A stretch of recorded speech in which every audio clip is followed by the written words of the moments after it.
One really good thing to do is to look at your numbers from last year and then create small or moderate or even big increases over the numbers that you had last year.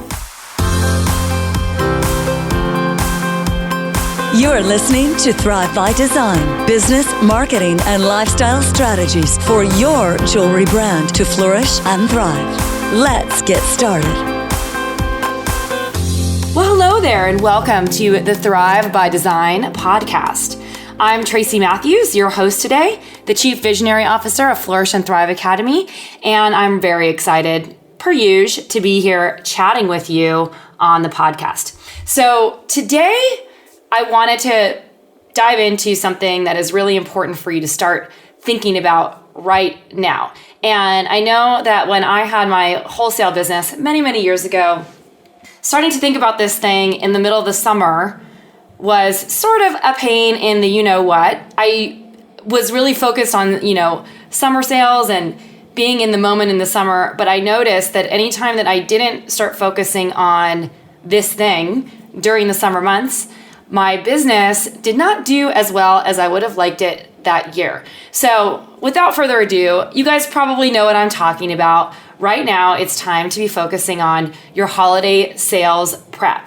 So today the podcast is going to be all about the holiday sales prep for 2016, and I'm calling it the 2016 edition. So I'm excited to have you here today, and I'm excited to be here today to talk all about holiday sales because now is the time. For those of you who haven't clued into this, I wanted to just remind you of this. For most jewelry businesses, at least 50% of their revenue comes during the last 4 months of the year. So this is a really important thing to remember, and that's why it's so important to be prepared for these last 4 months, aka the holiday season. So I've seen this trend in my business, especially when I was selling products on my website and then also selling my jewelry to stores. Definitely the holiday season is the busiest time. So I think for most designers, with the exception of certain industries or specialty types of designers, this is going to be your busiest time. Now I say with the exception of certain specialty designers because the interesting thing is I shifted my business model to more of a bridal market where I'm focusing on heirloom redesigns and also doing a lot of engagement rings and wedding bands. I noticed that my business is a lot busier at the beginning of the year now, which is really interesting. And it gets super busy right before summer. And then I get busy again in the early fall, but I'm not as busy typically over the holidays. And I find that that's when I'm always hustling for more sales, which is kind of interesting.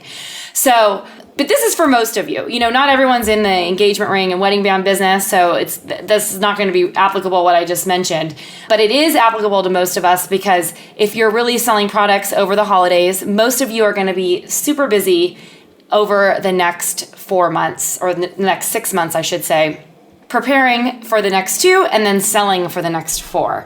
So you don't want to miss out on this very, very important time because you have the opportunity, if you're focusing on it in the right way, to really build and have a huge impact on your sales for the rest of the year.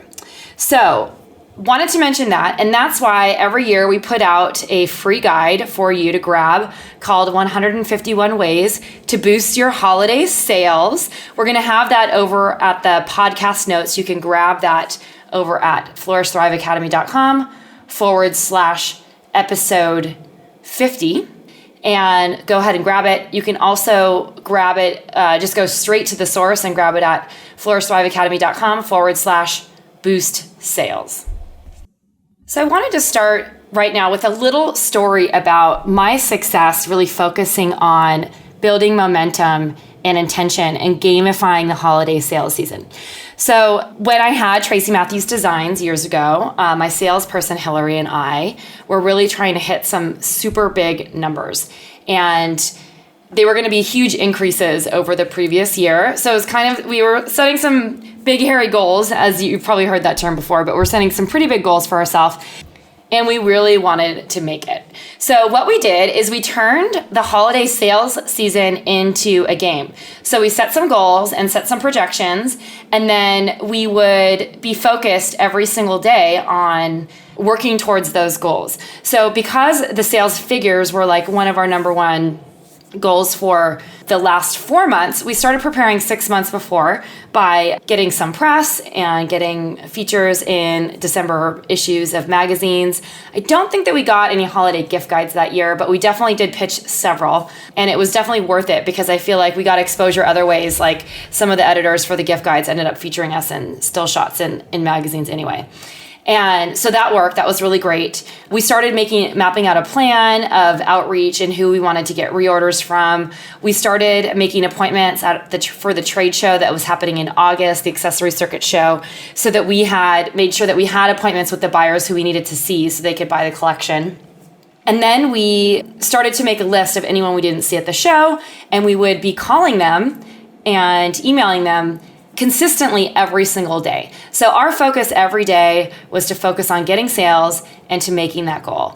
And what ended up happening is that the sales started to trickle in, which was really cool, and we made it fun. So every time we would get a sale coming in, Hillary and I would celebrate and make sure that we had a little dance party in the office. We'd get really excited. I'd give like rewards. Sometimes we'd go have like after work drinks if we landed a big sale.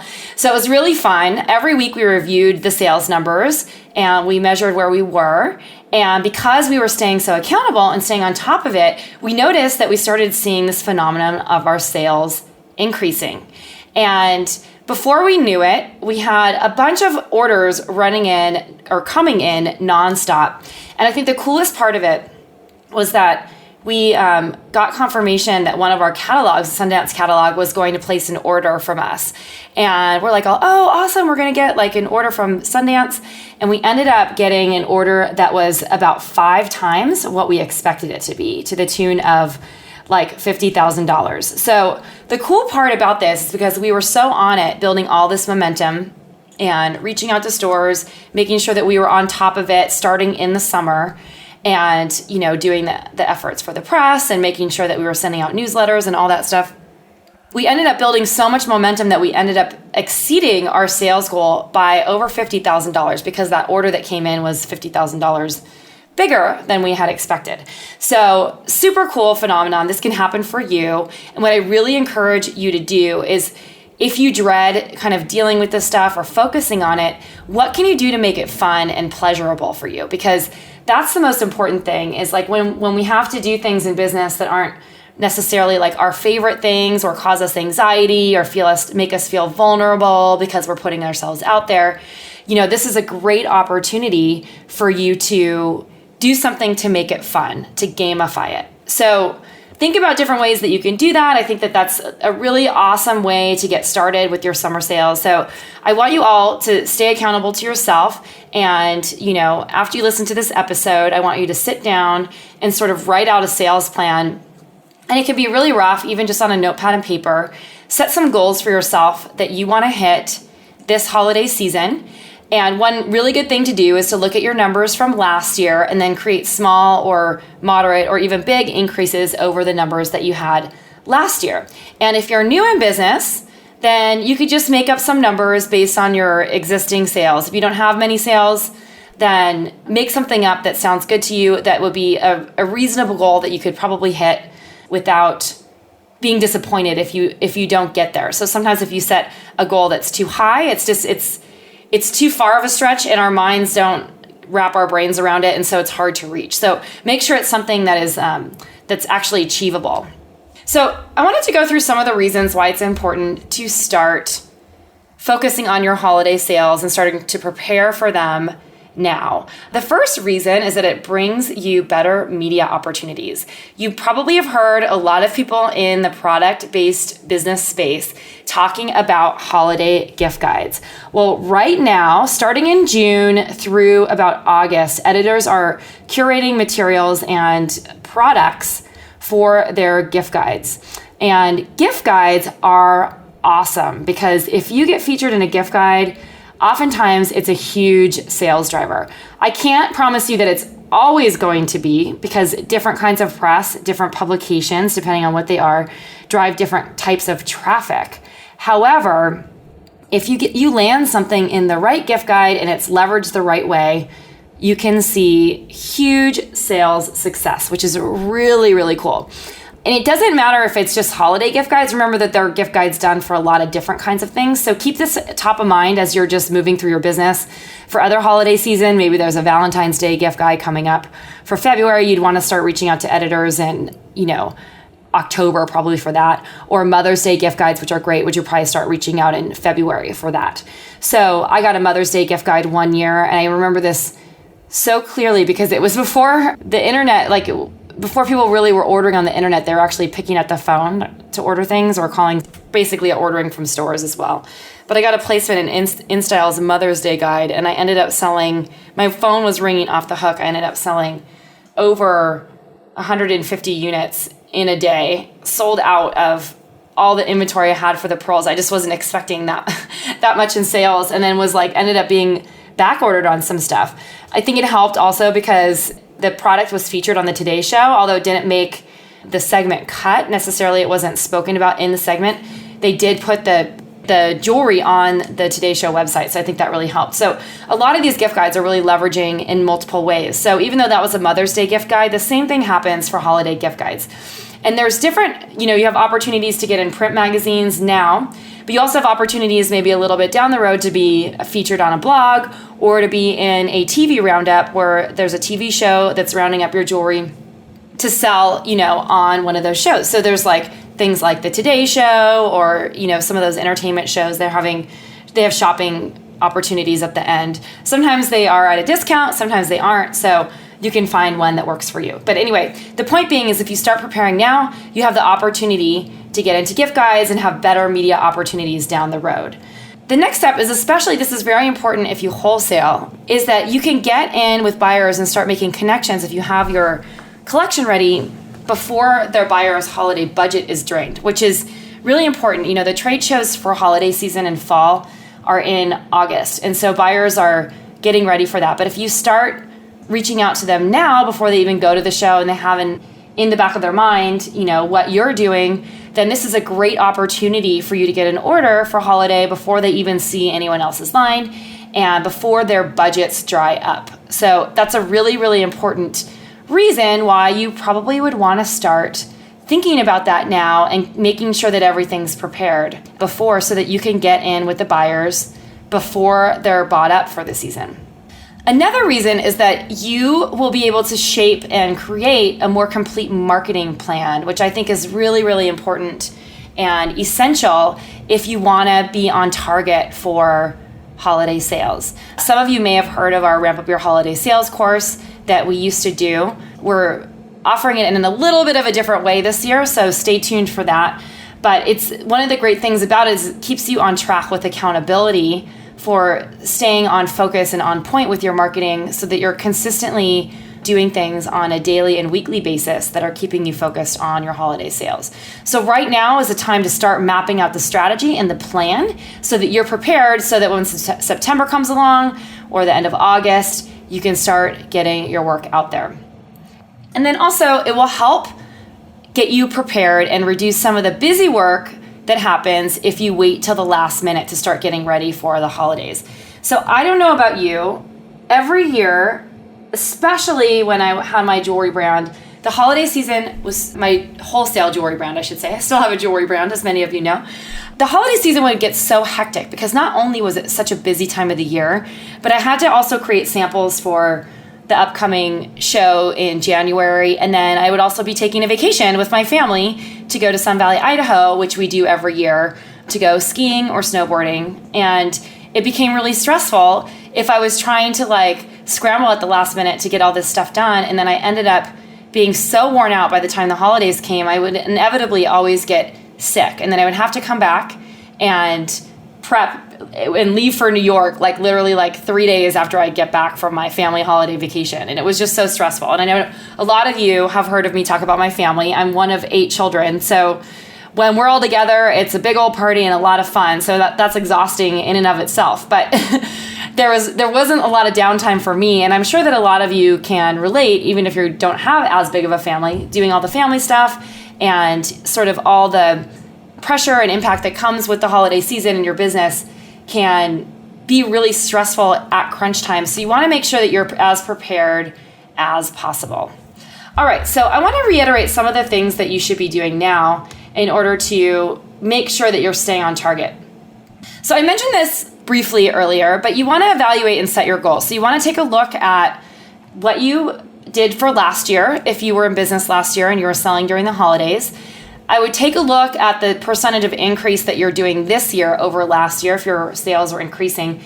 And then I would make projections based on that, or maybe even inching up a little bit higher for your holiday season. So ideally, most of you, and there are always exceptions to the rule, would probably want to try to plan an increase. And your increase can be anywhere from 10 to 100%. And I know that sounds crazy, but if you're just starting in business, it's not unusual to double your sales year over year. Or if you had like lower volume numbers, like let's say you did $5,000 per month, September, October, November, and December last year, it would be really easy for you to do $10,000 if you have the right strategy in place and that you're reaching the right people. So think about it that way. Depending on your numbers, you can figure out the percentage of increase that you want to have.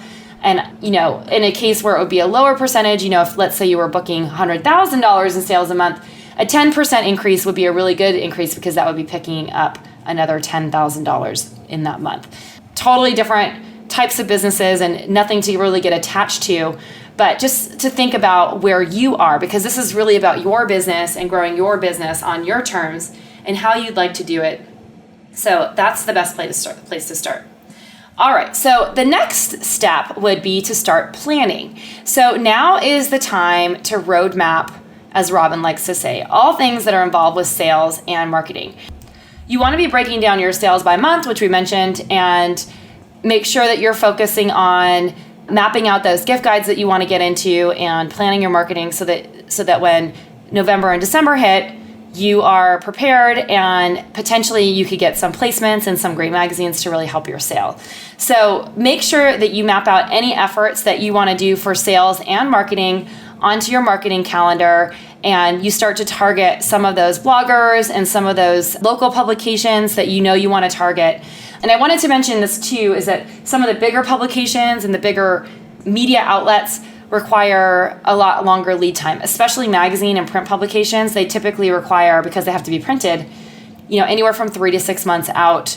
That's typically how far in advance they're working. Now, other types of publications and media outlets work on a shorter schedule. Now, there's so much digital marketing out there. Even traditional print magazines have digital marketing content that they put out that's not necessarily printed in the magazine, but is sometimes posted on their website or other places because people are consuming a lot of information online these days. So those things might typically have a little bit of a shorter lead time, especially getting with bloggers. So you want to make sure that you are kind of mapping it out based on the media outlet.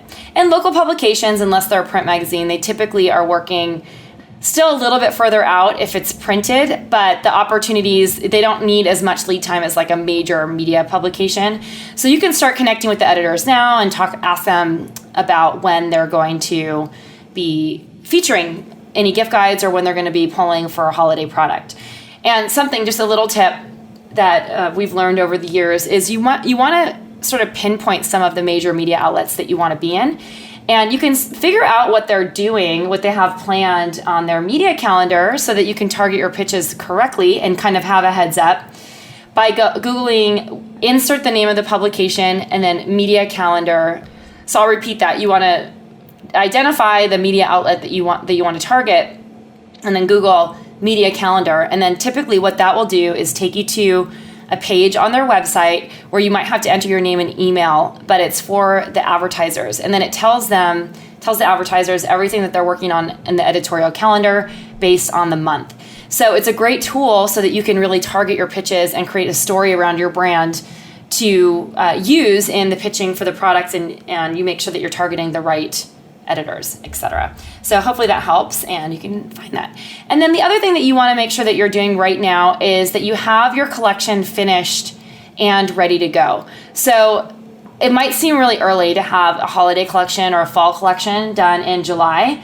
And I get it. Yeah, it sounds a little insane. But the thing with this is that it's important because you want to make sure that when buyers start buying in August and September that you're ready to go and that your line sheets are done, your photographs are done, your pricing's solid, so that you're not working on that in September when you should be marketing and getting all this stuff on your website and selling it.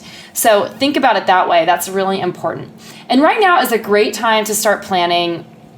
I'm going to jump back to the planning stage because I didn't think about this before. But right now is a great time to start planning your holiday trunk shows. I know in my business, I don't have inventory now, but if I did, I would certainly be doing these. Hosting holiday trunk shows is a great and wonderful way to, number one, reduce extra inventory, get rid of old merchandise, and have incredible holiday sales for your business by offering clients directly in person the opportunity to pick up your jewelry and pick up a bunch of things for their friends and family. So we used to have sample sales at the end of the year. We'd also host a bunch of trunk shows around the country in the United States. I remember I would do one in New York, I would do one in San Francisco, and then I would also do one in my hometown of Newport Beach at my sister's house. And it was always great because I got to hit my following in all those cities. Occasionally I would travel to other cities too, but it was a great opportunity for me to get to reach some of my dream clients, in these local areas where they could grab a bunch of stuff that maybe was like limited edition or things that I wasn't really offering on my website or that they couldn't buy in a store. So think about it that way. That's another thing that you should be planning. And make sure that your collection is finished so that you can get it up on your website and you have your line sheets if you're selling to stores ready to go. So I wanted to talk about some of the things that are really important to have success during the holiday season, because this is it's easy to derail and go off track, especially if you're a solo business owner. I know that there's a lot of things to be remembering all the time. And I remember hearing the story about the CEO of Alex and Ani Jewelry. And it was an interesting story because he spent all of his mornings focusing on taking action and only doing things that were going to build revenue and reach him towards his revenue goals. So everything that he did in the first part of the day was to take action towards his goal and towards his plan.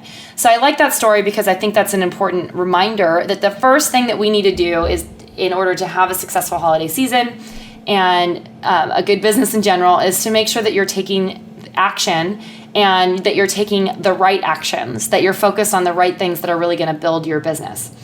The next thing that you want to do is to sort of build up momentum.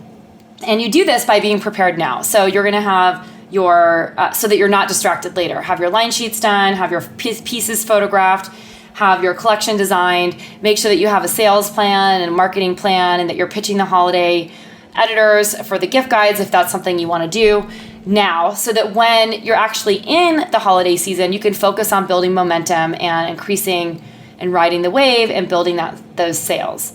So that brings us into the next thing, is staying accountable to yourself and to your plan. So Robin and I like to talk a lot about accountability partners, which I think is interesting.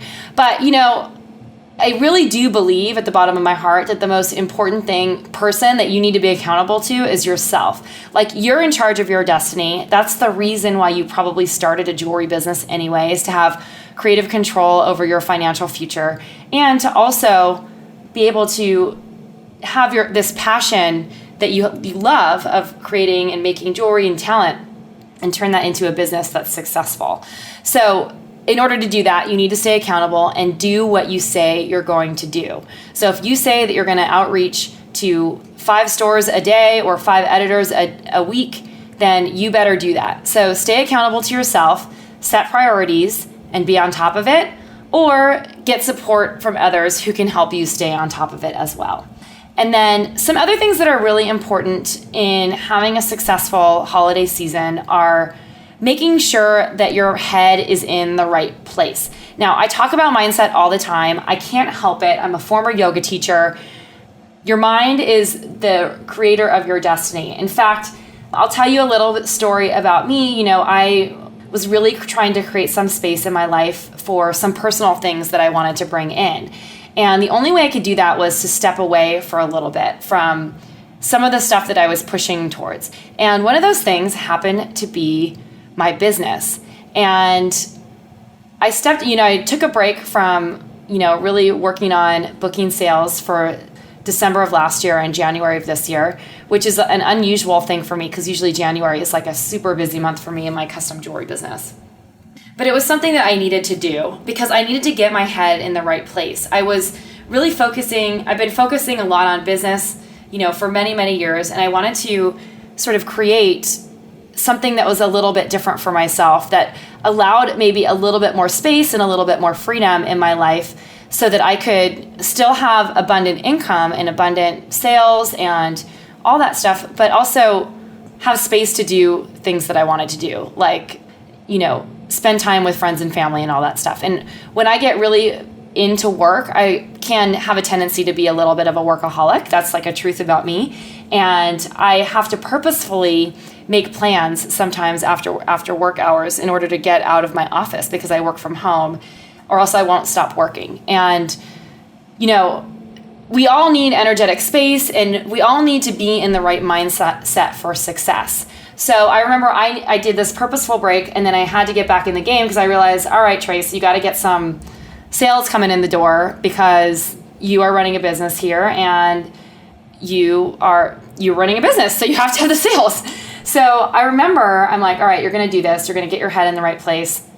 And what ended up happening, I'll be really honest with you, is that because I wasn't having the sales and I did this purposeful step back for my business, my head started to go to a negative place. Like, I'm not good enough. I'm not worthy. I suck. I'm not going to, sell any more jewelry. I'm starting to panic and stuff like that. And I had to really work through that energy because I realized, that was just a mindset that I was having, and it was postponing. And it wasn't until I really made that shift and I was like, hey, okay, now I'm ready to work on this again. I started attracting clients immediately. And I know in my history that's happened so many times to me that I know that how powerful mindset is. If your head's in the right place, you believe it can happen, and then you put the action behind it, you can do anything that you want. I did this again more recently. I went to Italy on a writing retreat because I do a lot of writing for both of my businesses, copywriting for Flourish and Thrive, and then also for my jewelry business, blog posting and all that stuff, and writing newsletters. And I'm always trying to up my skill set in all areas of business that I need to do. So I went on this writing retreat, and I was having a really tough time with something in business. I can't really share it with you here, but I needed to take a break, and I needed to just trust that the systems I put into place were going to work, that I could let my team do what they needed to do, and that everything was going to be okay, and just walk away and take a break, a creative break. And this is tied into mindset because I realized that as a creative being, if you don't spend enough time being creative and getting out of your own way, you're going to drag yourself down. So it's finding this balance, right? There's never going to be a perfect balance of any of it, but you need to make that space so that you can be creative, to be in the right mindset so things can open up for you. And what ended up happening is that I ended up being magically, this is just, I hate to use the word magically because it wasn't really magic, but because I allowed myself that space in the midst of all this chaos that was going on. I've shared this in our private community, but my assistant moved to San Francisco, so I was without an assistant in Italy, and it was tough to run my jewelry projects while that was going. But what ended up happening is because my mind was in the right place and I just trusted that everything was going to work out, but I was doing everything that I possibly could to make things happen, is I started getting more inquiries. In fact, while I was in Italy, I had 7 custom jewelry inquiries within 1 week. And I get a lot of inquiries from my website on a weekly basis, but 7 in 1 week was a lot. And not abnormally a lot, but it just seemed like it was a lot just to be coming in. I was like, I'm not even here, and I'm getting all these inquiries. And it was so cool because they were all amazing projects that I wanted to work on. And I allowed myself that space and that creativity to kind of go do what I needed to do to get back in the right headspace. And everything started to open up. In fact, when I got back, I delivered a $5,000 necklace and earring set to a client of mine who has been buying jewelry for his wife from me for the past 3 years maybe. And he's purchased 5 or 6 things for me already in that time. And I'm really grateful for that opportunity. I landed another wedding band gig that I got started. I am working on another diamond engagement ring that I booked while I was gone, just because I was in that right mindset. So the point being is that for the holiday sales season, let me tie this all back here. It's really important to make sure that you are in the right mindset for success and that you believe it can happen and that you're focused on the things that are going to give you the creative space to feel good about your business and make things happen. So even if things don't go the right way, you have to make sure that you don't focus on them. So bringing this back to the story with Hillary and me and in my business in the beginning, one of our ways that we gamified our holiday sales season was that when we got no's from clients, we just moved past it and we focused on the yeses. And we would celebrate every single yes that came in the door. And the coolest part about that is it comes to the final part of really having an awesome holiday season is having the right support. So you definitely want to make sure that you're surrounding yourself with like-minded individuals or that you have someone that can support you. So in my wholesale business, Hillary was my team were my support system, but Hillary and I were supporting each other in reaching that goal. Maybe it's that you have a friend, or maybe it's that you join a community like Flourish and Thrive Academy, where you can be accountable with the hundreds of other designers in the community who are supporting each other for success, and you can celebrate. So that support piece, very, very important. Make sure that you have the right support around you and that you're getting the help that you need, whether it be from people that you hire, from people in a community, from people that you're working with, or whatever it might look like to you. It might even be from an accountability partner. Anyway, alrighty. So let's recap. You want to start planning now. You want to make sure you have your collection together. You want to get your marketing and sales calendar underway, and you want to start doing your outreach for holiday gift guides. Really important things to do right now. Alrighty, I definitely want to thank you again for listening to this podcast and joining me today. And I want to wish you all the best of best luck in this holiday sales season to really kill it with your holiday sales. I know that this is going to be an awesome opportunity for you to have really, really great 2016 holiday season. I know it. Alrighty. So earlier in the podcast, I mentioned a free resource that we have. It's called 151 Ways to Boost Your Holiday Sales. So you can go and grab that over at flourishthriveacademy.com/boost sales. Or you can pop on over to the show notes at flourishthriveacademy.com/episode 50 and grab it right there because it will be linked on the podcast post. Well, I really hope that you've enjoyed the show today. And if you did, I would love it. If you haven't done this already, please do this now. Make sure that you subscribe to the podcast over at flourishthriveacademy.com/iTunes. And then you can give us a little rating and review and tell us what you think. Thanks again for listening today, and take care until next time, and make sure that you download that free resource. Bye for now.